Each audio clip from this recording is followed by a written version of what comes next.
அனைவருக்கும் கணித வணக்கம். இப்போ பார்க்க போகிறது 7ஆம் வகுப்புக்குரிய கணக்கு 3ஆம் பருவம் பயிற்சி 3-1. அதில் 9வது கணக்கை பார்க்க போகிறோம். m minus n the whole square plus m plus n the whole square equal to 2 into m square plus n square என நிறுவுக அப்படின்னு சொல்லி கொடுத்துருக்காங்க. முதல் ஸ்டெப்பு நம்ம என்ன செய்கிறோம்? m minus n the whole square அதனுடைய விரிவாக்கத்தை எழுத போகிறோம். என்ன வரும்? m square minus 2mn plus n square. அதாவது என்ன? இந்த a minus b the whole square ஃபார்மட்ல எழுதிருக்கோம். அடுத்து பிளஸ் போட்டுக்கிறேன். இது m plus n the whole square. அதாவது a plus b the whole square equal to என்ன முற்றுமையா அதுதான் இங்க எடுத்து எழுத போறோம்.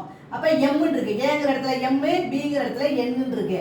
அப்ப m square plus 2mn plus n square equal to என்ன வரணும்னு கொடுத்துட்டாங்க? 2 into m square plus n square அப்படின்னு ப்ரூவ் பண்ண சொல்லிருக்காங்க.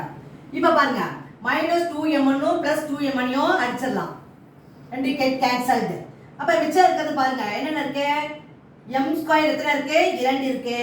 plus n square எத்தனை இருக்கு? 2 இருக்கு. இதை எடுத்து எழுதுறப்ப எப்படி எழுதுவோம்? ரெண்டை வெளியில எடுத்துக்கிறேன். m square plus n square.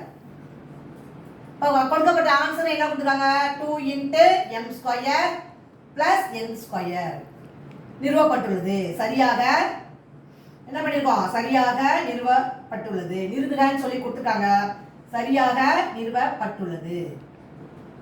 என்ன பண்ணிருக்கோம்? ப்ரூவ் பண்ணி ரெண்டு சைடுமே இந்த ஃபார்முலாவை அப்படியே அப்ரிவேஷன் எழுதி விரிவாக்கம் செய்து இதனுடைய நம்ம கண்டுபிடிக்கிறப்ப ஆன்சர் சமமாக இருக்கிறது. அப்ப இது என்ன பண்ணிருக்கோம்? ப்ரூவ் பண்ணி இப்ப காமிச்சிருக்கிறோம். புரிஞ்சுங்களா?